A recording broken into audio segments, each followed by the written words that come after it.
It was a hot day. It's 10:30 and I am fading fast. And it's a school night. Got work. I got an 8 a.m. appointment in the morning. So let's get through objection handling and hopefully even that other section quickly.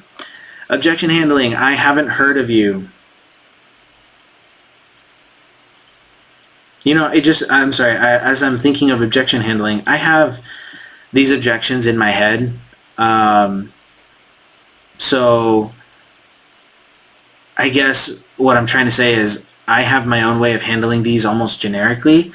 It looks like they give you resources or responses to it, which is fine. I'm going to go through these really quick just on the way that I would handle some of these, but then if I can, and then I'll dig into the responses if I feel like I need to. So something like, I haven't heard of you, that's not really an objection to me. I mean, it is an objection, but imagine why they would say that, right? It's like, John, hey, it's Ezra. I'm calling from Kissflow. Does the name does the name ring a bell?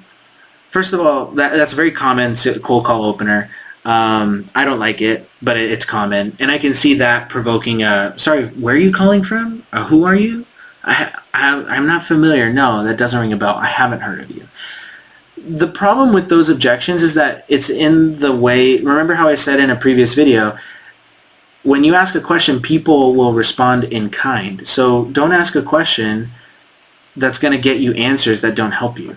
So my favorite cold call opener, and I'm a fan of the permission-based opener for those who know, I say things like, John, hey, my name's Ezra. I'm calling from Kissflow, and admittedly, you weren't expecting my call. Can I introduce myself properly and tell you why I'm calling you specifically so that you can tell me if it makes sense for us to chat? It's a little long, but it's like, look, I'm assuming you don't know me. You may or may not recognize my call, so I'm just asking you, can I lead into this? Can I pitch you? Another one that one of my buddies, we played soccer together. He's like a big shot CMO and VP of marketing or on all that now. But I remember he taught me once something like, well, he didn't teach me. He posted it on LinkedIn. I forgot. No, he posted on LinkedIn a model that's like, he's a funny dude. He cracked me up on the soccer field just as much as he still cracks me up following him on LinkedIn. But he says, his name's Kyle. He goes, John, hey, this is Kyle, and admittedly, this is a sales call. Do you want to roll a dice? And I paraphrased. He says it much better. I forget the script, but it cracks me up. You know, like it's kind of like, yeah, it's cheeky. It has character, and it's like, all right, sales call. All right, what have you got? You know, like, go ahead, tell me. That's the hope that we get. You want to humanize these calls, otherwise they sound and feel really scary and they suck, you know. And it's worse if you sound like every other sales rep that's calling these leaders. You know, leaders that we call into, they get calls from reps like us all the time. So it's nice when you act a little more human or add your personality, put a little spice or flavor into the way you handle these cold calls. So when I see I haven't heard of you, that tells me that I opened up my call wrong, or in a way that provokes that response. And it looks like they're saying, hey, just validate that we're legit. And to me, that just feels like, seems kind of lame. Like, I haven't heard of you. Really? You know, we've been featured on Forrester and Gartner, and we're competing with apps like this. You haven't heard of us? You know, you mind if I fill you in? It's like, okay, that's fine. You can name drop. I'm not sure if it'll help. I guess I just like mine better, my opener better. My team has it covered and can handle it internally. Our sweet spot is helping you burn through your IT application backlog. Okay, so the thing about responding to an objection like, no, we've got it covered, is you want to roll with the punches. We've got it covered. Oh, wow, great. Well, it sounds like I might be wasting your time, but just to make sure that I'm not, like, do you mind sharing? Like, how is it that you have it covered then? You know, like, or how many, or like they have, and the follow-up questions are a little bit better. My team's got it covered. We're handling it internally. Oh, really? Like, how many applications do you have on your backlog then? Or how quickly are you getting through them, right? Like, like kind of challenge them, but in a way that validates that they are handling it and keeps them on the phone, learn more. You know, because that's where they could say something like, oh, yeah, we're doing, I don't know if this is true, but say, oh, we have an application backlog of like 7 applications. And maybe a lot is 20. So if they say something like that, you're like, oh, great, cool, sounds like you got it covered then. great job and best of luck. Have a good one. Because why are you going to try to sell someone who's doing 7 when really you're going to help people who have 20 or more problems, right? Like that's part of what, going back to a previous video, that's the kind of stuff you need to know for ICP. If I'm calling an account, I need to know, like in this case, how many applications are in their backlog right now. If they don't say, more than 10, I don't know if that's true. It could be more than 100, whatever the number is. It has to be more than X number of applications. Then you can say, oh yeah, we should talk. Or, oh no, yeah, you've got it covered. All right, well, sorry to bother you. I'll move on. Objection, we don't have the budget. There's an objection handling to that I've run into before. I've heard really good ones about it. I just can't remember off the top of my head. I'd have to look through some of my saved. I save stuff that I like, and Josh Braun actually has an objection handling book that I bought, and that's in there. And I don't remember how to handle we don't have the budget. To me, I handle that like just instinctively with something like, we don't have the budget. Well, look, I wouldn't expect that you need to buy this now. So I can appreciate that you might not have additional budget, or you might not have the budget right now, but would it still make sense to at least take a look so that we can decide if it makes sense to lobby for requesting that budget at a later time? Because I wouldn't want you to walk away feeling like there's something that could help you and we didn't even give it a shot or take a look at it to see if it makes sense. Because for all we know, in 15 minutes we could knock it out and be like, yeah, this isn't a good fit, not worth us just calling you over and over again in the future. I mean, that was a little aggressive, but you get my point. We don't have the budget just means not right now. And a lot of AEs will say, oh, I can find budget if you get me in there. I mean, no one finds budget. It's just a matter of framing it in a way that says, do we need to wait for renewal? Should we be replacing the app you're currently using? Is this something that we need to benchmark? And you're saying we don't have the budget because really you just aren't sure it's going to have value, and that's your way of trying to get me off the phone? Like, there's lots of ways we can handle we don't have the budget. Looks like they're suggesting we can say, we lean into it. Like, what is your current budget? Like, maybe we are going to fit into it. It makes sense. It's a good question, but it's very pointed. It's comical. We can make your existing developers more productive. See, I have a problem with that because I talked about this in a previous video. Like, we don't know how productive they are. They might be using a competitor where, like Kissflow says, we're only going to be 3x more. Maybe they don't want 3x more. Maybe they don't care. Maybe they know how hard of a lift it is to have to get rid of one vendor, bring on another, and be insecure about it, because they've never used Kissflow before, right? Like, Kissflow is, confident that we are easier, we are faster, we are better than the competition, and people can do in 3 weeks what takes others 15 months. And it's like, we know that, and we have seen that. But this customer, we're biased. They're looking at us, and they're like, you say that, but I know you also want to sell me. So, anyway, they're not bad objections. It's just I would frame them differently. And getting through objection handling, it's never this cut and dry. Like, it's never, I don't have time for this, so now, oh, they said that, this is what you need to say. Just be human. I don't have time for this. My response to that would be, this is a human response. And I learned this from Josh Braun. It's actually brilliant, and I've kept it because it feels more my voice too. I don't have time for this. Oh, man. Sounds like it caught you at the worst possible time. What did I interrupt you from just now? They may like it, they may not. If not, you could try a different angle with the same thing. Oh, so sorry. It sounds like it caught you at the worst possible time. I was hoping I could just give you like a 2-minute spiel. I promise I'll be brief. If you really can't spare the time right now, then would it make sense for me to call back at a time when I'm not catching you out of the blue?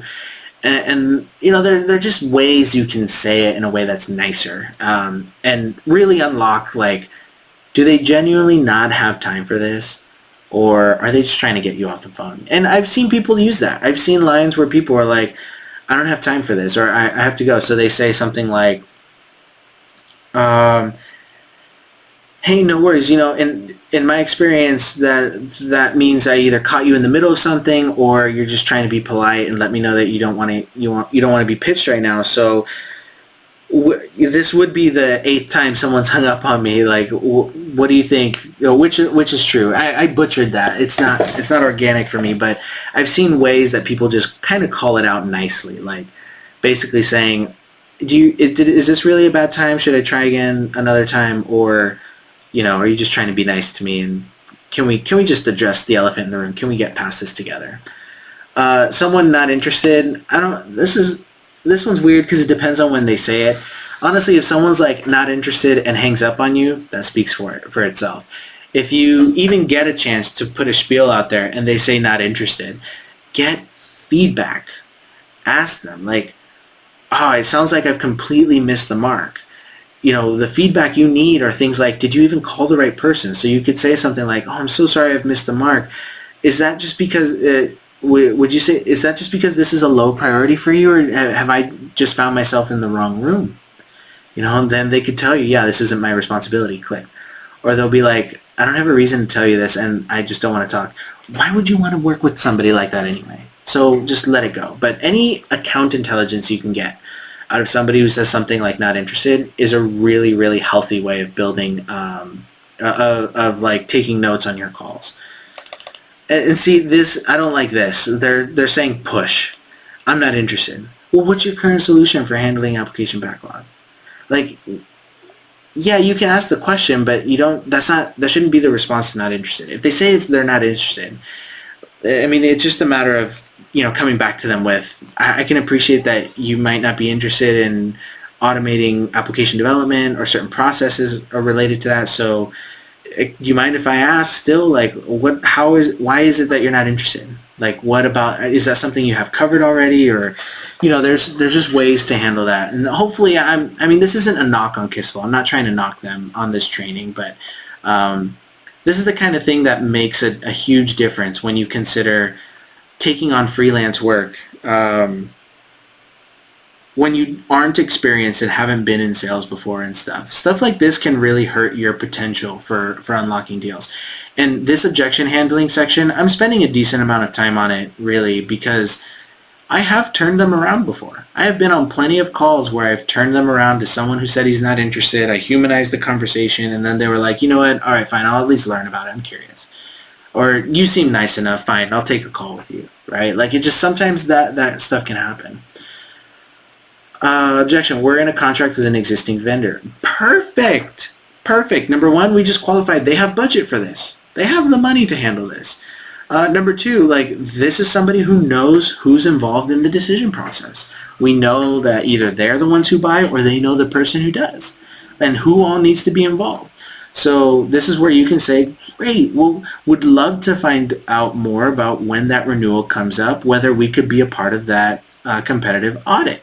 Or maybe you say something like, it's great to hear. That means that it's perfect timing. I've usually found that when you have something in place already, it helps to keep an ear to the ground about what's out there so that when renewal comes around, you're more confident about sticking with them. You're just looking for a way to keep the conversation or keep yourself included with the conversation. They are saying, you can say, it's great that you're already prioritizing this. See, exactly. And then they want you to pitch them. I don't know that I would pitch right away. They didn't ask for one. Half the time they're saying this to get us off the phone, or they like what they have. I mean, that's really what you really need to challenge is like, we're in contract with an existing vendor.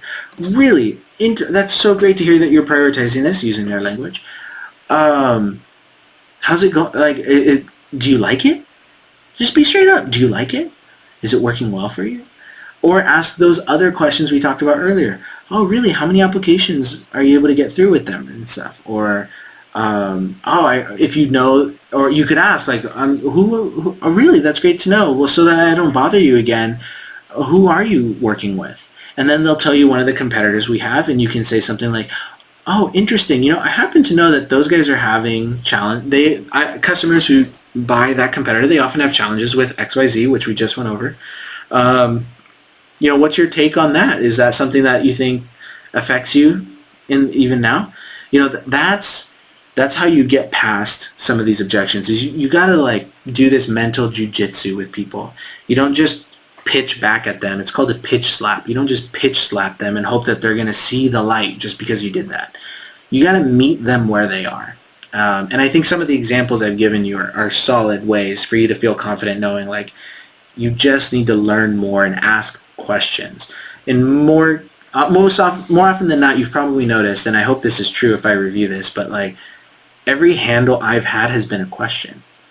This mental jujitsu is, or is jujitsu the one where you use somebody's weight against them, or is it another martial art? There's jujitsu and then Aikido. Aikido, I think, is the one where you use someone else's momentum against them. But you know, the idea is, if you're asking questions, then you're engaging with them and you're keeping the conversation alive. So if you're just going into pitches, you're going to just drive a wedge further and further between you to a point more than likely where somebody's either just going to give up because they're kind of a doormat or they shut you off with a hang-up. Is this similar to RPA? I don't even know what that is. So clarify that KISSFlow is distinct from RPA by emphasizing end-to-end process automation, focusing on workflows and human-centric approaches. Highlight the difference between task repetition and comprehensive process automation. Oh, there's a script. So no, is this similar to RPA? No, KISSFlow automates end-to-end processes, not just individual tasks. So we orchestrate workflows with a human-centric approach, which typically means, you know, approval workflows, but we have a lot of system tasks as well. I don't know what a lot of that means. I mean, it makes sense, end-to-end process versus just like pieces. So the thing is, I don't know the customer persona well enough. We didn't cover it. I don't know what the current state is for people. I don't know how people do things now. There's a lot missing in that ICP and persona section. So that makes it harder for me to follow why this sentence matters. Objection. Do you integrate well with our enterprise stack? Fair question. Affirm KISSFlow's openness through APIs, support for SOAP and REST integrations, mention pre-built connectors for leading existing products, address on-prem solutions. So do you integrate well with our enterprise stack? They're suggesting, yes, we got pre-built connectors for a lot of companies. We specialize in connecting existing. Yeah, most work can be done without any coding.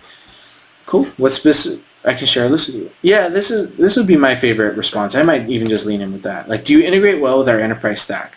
Yes, we have a very wide, like, I don't know your enterprise stack as well as I'd like to just at this stage, but we integrate so well across so many diverse enterprise stacks, especially when, as an example, we have hundreds of customers out of the Fortune 500 list. So I can assure you that it's more than likely that we have a solution to integrate with an enterprise stack, no matter how complex.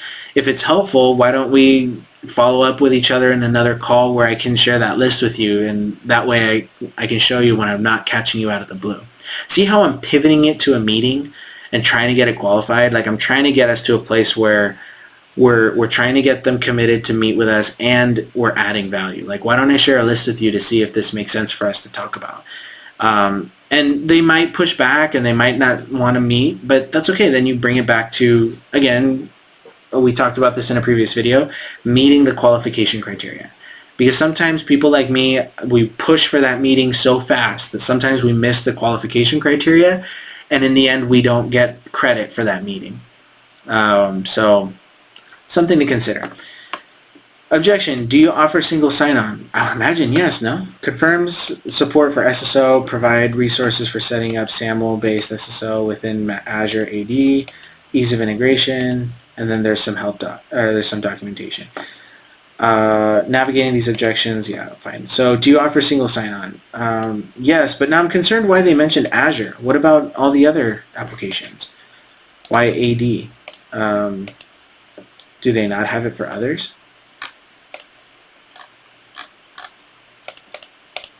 Well, I guess I'll just have to read that another time. I'm too tired to worry about that. And I'm not too worried about objection handling because sometimes they don't even happen.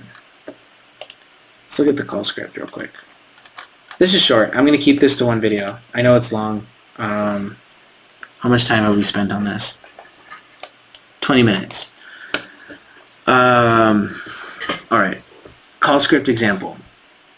Hello, may I speak with Andrew, please? My name is Ezra from Kissflow. Mind if I take 25 seconds to explain why I'm calling? I hate this line. I'm not going to use that. Hey, my name is Ezra. I've already given you my opener. Let's assume they say yes. Great, I'm reaching out because someone from your organization has shown interest in our platform. You really want to open a relationship with a lie? I mean, unless these are inbound leads, and I have no reason to believe that the lead lists are inbounds, people raising their hand asking for more information. So this is probably because what could also be happening is this list of the leads they want us to call might be coming from a tool that companies use. It's called intent data. So there's different types of intent data, but generally speaking, some of the popular ones are anybody who's like connected to a company. If they end up on a website, that website will know, not the person, because they might not be able to find out who visited the website, but they'll know where that person came from as far as where they work. So what ends up, and honestly, it's powerful technology, but it's very weak for this angle. Just because somebody from a company landed on our website, it could have been an accident. It could have been somebody who was like navigating through stuff and never actually even thought about citizen development. It's like maybe someone was just curious. Maybe it was a student who was using their dad's laptop. Like, we just don't know why somebody would be visiting the site and why we would assume that the company is researching us. They very well could be. But to assume that, it's just, I don't like that. It's trying to sound relevant by saying, hey, someone from your company's researching us, so I just want to connect. Is it you? Or have you heard of us? It's like, what? I don't know. I don't like that opening. Kissflow stands for Keep It Smart and Simple. We're a low-code, no-code application platform unlocking digital innovation in organizations. Ugh, the marketing speak kills me. Who wrote this? I hope this works for everybody there. I hope they're killing it, because I struggle with this. If a prospect is not familiar, if they are familiar, fantastic. Glad to hear you're familiar. Sounds like we're unified low-code, no. So you're just reiterating the pitch, fine. And now the pitch itself. We empower IT teams to build and deploy applications swiftly, significantly reducing time to market. What sets Kissflow apart is its ability to enable business users to automate and create their own processes, ensuring your IT team can quickly... I'm losing myself just trying to read it. It needs to be quick, it needs to be punchy, and we need an ask. And also, this doesn't even help us unlock the qualification criteria it takes for us to get paid. So I'm going to have to rewrite this. I will, and then I'll make another video about this. Because I'm way too tired. I'm falling asleep here, and I just wanted to get these sections done within a few days, especially since tomorrow is Monday and I'm back at work, and I don't know when I'm going to get back to this like project. So yeah, honestly, I'm not pleased with this, so I'm going to write one myself. I half expected to, but I'm going to use that to inform how I write it, and then we'll go from there.